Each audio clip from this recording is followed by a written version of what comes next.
ஒரே ஒரு விஷயம் சொல்றேன், உட்கார்ந்துருக்கீங்க 3 மணி நேரம் 4 மணி நேரம், அது எல்லாமே உண்மை. ஆனா கேட்கிற நமக்கு வந்து அவ்வளவு கஷ்டமா இருக்கிறப்ப ரெஸ்பான்ஸே இல்ல, பாதி பேர் ரெஸ்பாண்ட் பண்றாங்க, பாதி பேர் போட்டோ எடுக்கிறாங்க, பாதி பேர் வந்து கவனிக்கல, பாதி பேர் எந்திரிச்சு போறாங்க, பாதி பேர் டீ குடிக்கிறாங்க, பாதி பேர் அவங்க ஃபேமிலியோட பேசிட்டு இருக்காங்க. ஒரே ஒரு விஷயம் சொல்லவா, இத்தனைக்கு நடுவிலும் ஒரு மனிதன் தம் வேலையை தான் பார்க்கறானா அவன் மட்டும்தான் வாழ்க்கையில சாதனையாளனாகவே மாற முடியும், வேற யாரும் மாற முடியாது. Simple logic.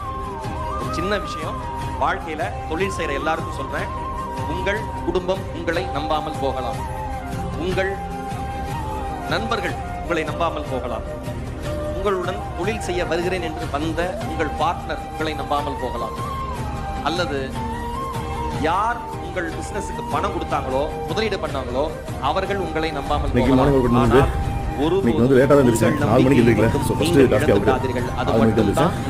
இருந்தாலும் ஃபர்ஸ்ட் டாஸ்க் போய் சேர்றதுனால மற்ற டாஸ்க் விட்டக்கூடாது. அதான் நம்ம ஃபெயில் ஆகிறதுக்கான ஃபர்ஸ்ட் ரீசன். So thank you.